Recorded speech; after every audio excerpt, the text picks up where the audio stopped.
Hello and welcome to another booktube video from me, Lauren, from Lauren and the Books. David, what? I don't want to start this video on a sad note because it's a nice video to film.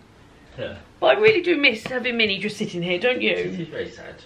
When I folded up this blanket, I thought, oh, Minnie used to love sitting on this blanket. It just made me think of her. We'll think of her forever though, won't we? We'll always think of her, Brenda, and we'll always do a picture of a little kiss. Oh, we've got a painting of her that David, mum and dad got me for Christmas a good few years ago. That they actually, I think someone in like Bulgaria painted it, and it's beautiful and it really looks like her. They really captured her, and quite often when David and I walk past it, we give a little kiss and say, "Love you, Minnie." Anyway, today's video, though we're almost 1 minute in, it isn't a video talking about Minnie. It's a video talking about my reading taste. This is the reading taste tag.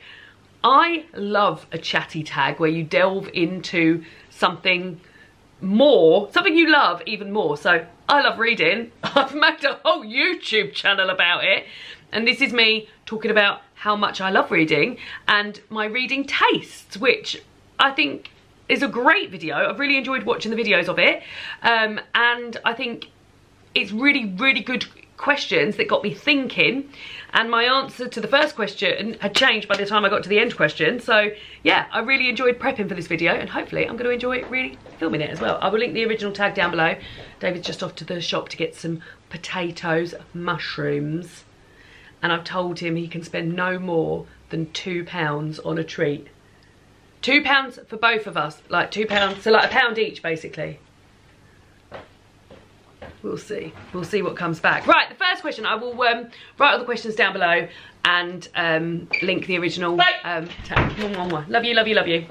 Okay, so the first question is, describe your reading taste in one sentence. Now, as I said, this had changed by the time I got to the end of it, but the new sentence is, real feeling women and girls in worlds which are built well and well researched, and if something's fun and there's chemistry, that's a bonus, plus I like reading about food. Yeah. So that's my sentence, is real feeling women and girls in worlds which are built well and well researched, and if something's fun and there's chemistry, that's a bonus. David's just looking at me out the window, just stood there being very cute. Real feeling women and girls in worlds which are built well and well researched, and if something's fun and there's chemistry, that's a bonus, plus I like reading about food. He's looking at me out the window. Just go. So that's my answer to the first question, and that's going to be delved into. Well, I mean, I could explain that sentence for you if you want. So real feeling women and girls, so like women and girls that feel not like sort of pixie dream girls where things are basically from a woman's gaze, I should probably put in there, so like it actually feels like a woman in worlds which are built well. So yeah, so that can be fantasy, that could be normal life, it could be a period of time 10 years ago, it could be 20 years ago, it could be 100 years ago, it could be some, but as long as they're sort of well researched and well built, then I'm there for it. If something's fun, so I like fun stuff, and like maybe a little cheeky, little funny line or something in there, and there's chemistry, oh, but she loves chemistry, then that's a bonus, and I like reading about food. Well, I really do. So, number 2 is describe your reading taste with categories. So these could be things like genres, ages, and lengths of books. So the genres I've mainly gone for are literary fiction, which I am aware is super, super broad. But it's also a genre I wasn't aware of when I first started BookTube. And it is where I pick most of my reading from. Historical fiction is something that sort of crept up a little bit in more recent years. And I do really love non-fiction. That being said, all of the books I've got to show you, none of them are non-fiction. But I would say those are my sort of like 3 go-to genres. The ages that I like to read, I mainly read sort of adult books, and I do dabble in YA and middle grade. But yeah, mainly the books that I read are adult books. And the lengths, I tend to gravitate towards sort of 300 to 400 pages books. With a shorter book, I sometimes find it hard to connect or wish there was more. So I don't often read many short books. And with a long book, I think I do this subconsciously, but I think I sort of think, well, when am I going to fit that in? Honestly, when am I going to fit that in? So I don't tend to lean towards longer books. But when I read longer books, I love being in that world. For the exact same reason I don't really pick up shorter books is because I love getting immersed in the world. So even though, I mean, more recently I've read the first 2 books of the Outlander series, and whilst I have problems with some of the stuff in there, being immersed in that world and being at one with those characters and getting to really know them and having no sort of like other books like hung over from before because you've been reading this book for like 10 days, that is super fun to me, but I just don't make time for it all that much, and I really should.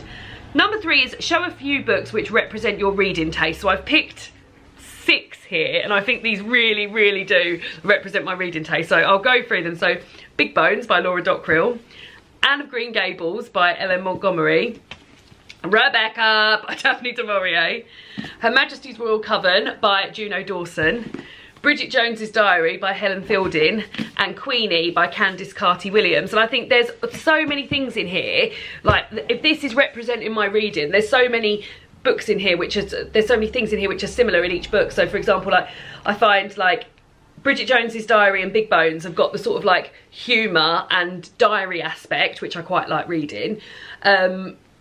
And Bridget Jones's Diary is also a bit like, the main character Bridget is also a bit like Queenie in that like their day-to-day lives and stuff like that, and their dealings with men, so I can see those 2 being linked.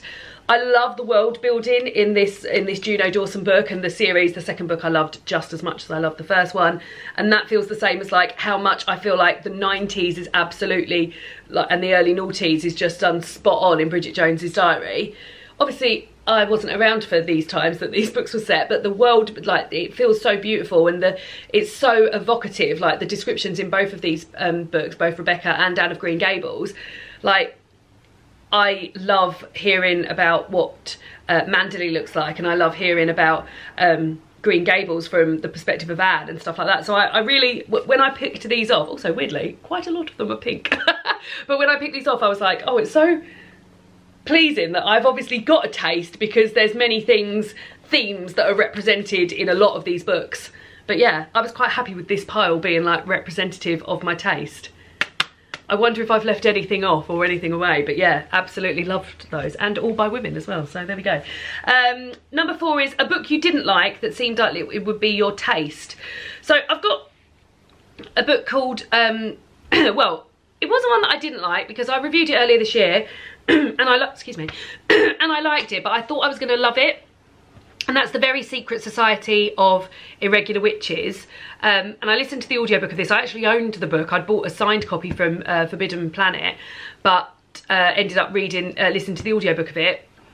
And whilst I loved it, I think I thought it was going to be a much cosier and maybe a little bit more like Her Majesty's Royal Coven, which is about a group of witches, and very similar themes, in fact, and sort of like staying hidden and sort of geographical logistics and stuff within being a witch and things like that. But maybe it was a sort of like hangover that I didn't love that as much as it did. And it also had a theme in that something very small can sort of like take me away from my taste. So a book that is my taste, and if there's sort of like a bit too much coincidence going on in there, I think, oh god, well, this isn't going to happen. Or like, so like in the Very Irregular Society, the Very Secret Society of Irregular Witches, there's 2 characters that I didn't think have any chemistry. So this is going back to me mentioning that I like chemistry. And just because they were both sort of like straight and in the same geographical location, and one was, and they were the only 2 sort of like love interests for each other, they ended up together at the end of the book, and it sort of like took me by surprise and took me out of it. So something that is in my taste, it only has to be like a small little thing that I can think, oh, actually, that's disappointing me a bit. So that book, but also books that surprised me that I didn't like, were both Janice Hallett's books, The Alperton Angels, I think it's called The Mysterious Case of the Alperton Angels, and The Twyford Code. And that's because the book, the appeal, was very much something I loved and in my taste, in the same way that like Big Bones and Bridget Jones's Diary are, because they're written, well, and even Anne of Green Gables is like written in this sort of like conversational style. That's what that book was written like, and I just thought I was going to love all of Janice Hallett's work, and turns out I haven't. So that's the answer to that one.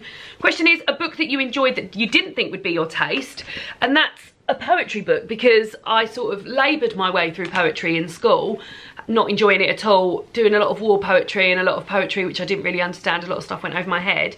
And then when I read Slug by Holly McNish, and I bought this because my cousin Laura said, oh, let's go and see her at the Faversham Literary Festival.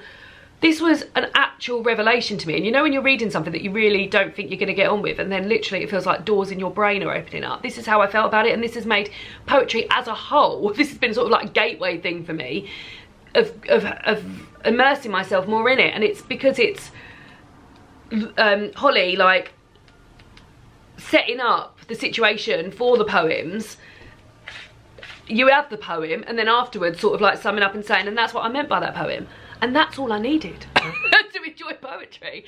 And also the fact that the themes in here are very much, also maybe the themes in here are to do with the things that I like. So like growing up, parenting, masturbation, blood. There's a whole chapter in here about periods, which I would highly recommend reading when you're on your period. But yeah, I was really surprised because I didn't think that poetry was my taste, but it turns out this is. And Holly's got a new book coming out in January, and I just can't fucking wait for it.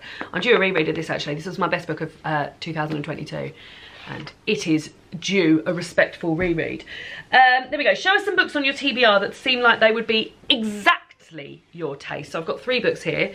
It was very hard to not just pick books of authors that I'd already read, because I know they're my taste, because authors, if I've read and enjoyed an author, then quite often I will go back and read more of that author's stuff. So that was also something to do. So I'll start with the one that is an author, like it is written by an author that I've read, and it's the second in the Cazalet Chronicles. This is Mark in Time by Elizabeth Jane Howard. Read, oh my god, what's the bloody first one called? It's literally just fallen out my brain hole. The Light Years.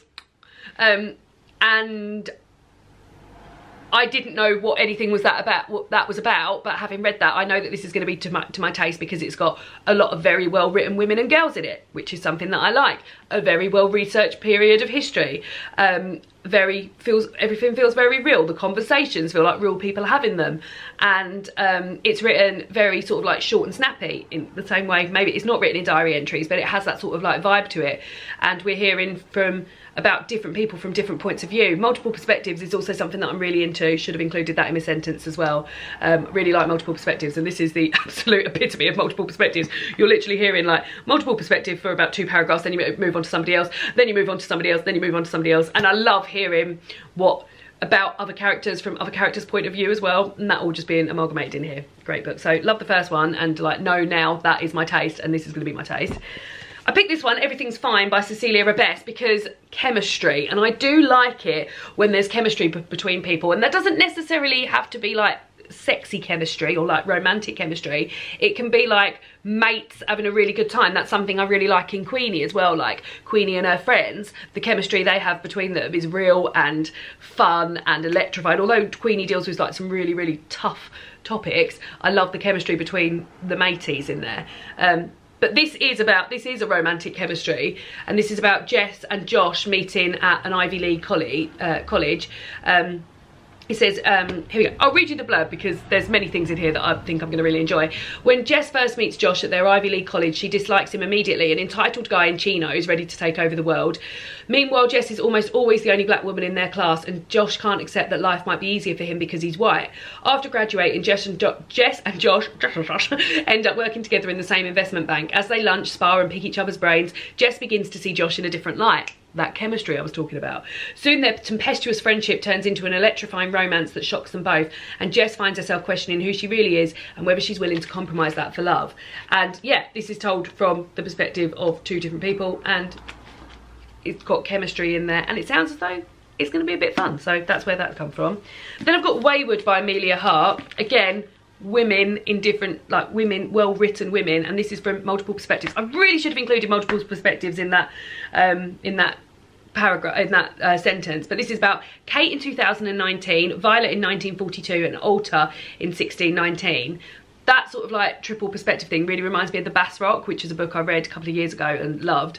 So Kate in 2019, Kate flees London, abandoning everything for Cumbria and Weyward Cottage, inherited from her great aunt. There's a secret lurks in the bones of the house, hidden ever since the witch hunts of the 17th century. Witches and cottages, and I'm being honest, I quite like a cottage in a story. Violet in 1942 is more interested in collecting insects and climbing trees than becoming a proper young lady until a chain of shocking events changes her life forever. And Alter in 1619 is on trial for witchcraft, accused of killing a local man. Known for her uncanny connection with nature and animals, she's a threat that must be eliminated. But wayward women belong to the wild and they cannot be tamed. So yeah, weaving together the stories of 3 women across 5 centuries, Weyward is an enthralling novel of female resilience and the transformative power of the natural world. So those are 3 that I'm looking forward to very much. A booktuber with a similar taste for you. So I've picked 3 here. One is Mercedes, so obviously, like, I think we do have similar tastes, but at the same time, I don't think, like, there's books that I love that she's DNF'd and I thought, oh, that's surprised me that you've DNF'd them. And there's books that she's loved that I thought are okay. So, like, although I think I go to her for a lot of recommendations, it's not, I don't think with anybody actually, the 3 that I've mentioned here, there's like everything's certain. Like that's what I quite like about it as well, that you can still find a book that you think is going to be perfect for you and then isn't, or a book that you're not sure about and isn't. So I still find surprises on these channels. The other one is Lena from Lena Norms. We seem to have a similar taste in a lot of things, books included. So I've also picked Lena, and then I've picked Aoife from Words of Clover, mainly because I couldn't get past the fact how much she loved HMRC. And there's been a couple of books that I've really, really loved over the years. I've been watching her channel since I started BookTube, really. There's been a couple of books over the years that I've really, really loved, that she has also really loved. David's just walking past. You'll get to see what £1 treat he bought us. He's really cute. Yeah, so I remember like Aoife loving HMRC, and also Don't Touch My Hair by Emma DeBeer. So I picked Aoife as well because I thought there's been a couple of books over the years that she's loved that I've absolutely loved too. And the second to last question is, have you always had a taste, this taste in books, or has it changed over time? And I think it's very much changed. Like my YouTube channel has really sort of honed my reading and made me find my niche. I've mentioned this recently in a video, like I think it was on a Friday reading vlog, but like where I used to get my book recommendations from was basically, we're excited to see the £1. Oh no. One of David's birthday presents has just arrived in the most obvious box of all time. Do you think there's a chance you could have forgotten about that by the end of September? More than likely. Put it on the bed. That's annoying, isn't it? I was like, yeah, and he got the cards, and I was like, I know what they are. Do you want, yeah, that's annoying. So yeah, it's very much changed. And yeah, so before I had the BookTube channel, or knew BookTube existed, I used to read a lot of the Richard and Judy books from their book list, because they pick a sort of curated list for the season, and they were very accessible paperbacks, so I always like to read those and get those out from the library. I've always been a library reader and always got my books out from the library. And then if I liked an author, I would just read everything they'd ever written, with various results. I also used to look at like what books were being made into films that year, or TV shows, and that would then I'd read those, and again if I liked that I'd go and read that. That also had various like results, because I remember loving the film Stardust, and it's like my dad's favourite film, and I do really love it, and reading the book and being like, oh, that's a shame. And then that meant that like Neil Gaiman, I read a few more bits by him, but never loved Neil Gaiman as much as other people do. But he don't need me, he don't need me. But yeah, I think something that has always appeared in my reading, like going back to when I was a child and I was reading like The Famous Five, and their sort of like picnics and adventures and stuff, is like well-built worlds and believable characters and interactions between people. And I really, like, when I was reading about The Famous Five or The Secret Seven, I'd be really invested in like what they were doing and what they were eating. That food thing is, again, like their picnics and like them having a chat and stuff. So even though it was set like, and they were talking to each other in like a tone that I wasn't familiar with, it felt real for that time, and I felt fully believed it. And then also, like, I remember there's a book called My Best Fiend, and it was talking about a sort of like unbalanced friendship, and I had a few of those, the old unbalanced friendships, throughout my younger years. And I I remember being really seen in it and thinking, oh God, these are real people, rather than everyone being like, be kind and be this. And this was about like a girl who had a much more out there best friend who could be a bitch and their interactions and stuff. And I was like, yeah, I really appreciated that, like the realness of it all. And then I guess that extends sort of like into, I remember one of my favourite authors when I was sort of like late teens, early 20s was Nick Hornby. Again, probably due to the accessibility. And probably I think one of Nick Hornby's books was on the Richard and Judy book club. But like his world building always felt very real. Like working in a record shop, being at university, and the chats between the people felt very real.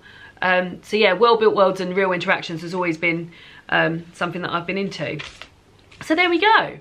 Lovely chat, wasn't it? I'm really interested in some of your answers. So if you are a booktuber and you've done this tag, let me know down below. Or if you'd like to answer some of the questions, like I said, I'm going to write them all down below anyway. And then just give us some of your answers, even potted answers, in the comments. Would love to hear. And yeah, do you think this is a good representation of my reading taste? Rebecca, Anne of Green Gables, Big Bones, Bridget Jones's Diary, Her Majesty's Royal Coven and Queenie. Is there anything you maybe would have left out or something you would have put in? Interested to hear. And yeah, I'll see you all again. Oh no, David! What? Come and show us what you got for £2 for the both of us. Oh, it's a pack of Kit Kat Chunkies. It's a pack of Kit Kat. How many? 4. How much was it? £1.50. He's got 50p to spare. £1.50. So that 50p rolls over to the next shop. Does it? Yeah. Like you're cleaning. Yeah, I've started doing that with a cleaning budget. Right, thanks very much, and I'll see you all again soon for another BookTube video.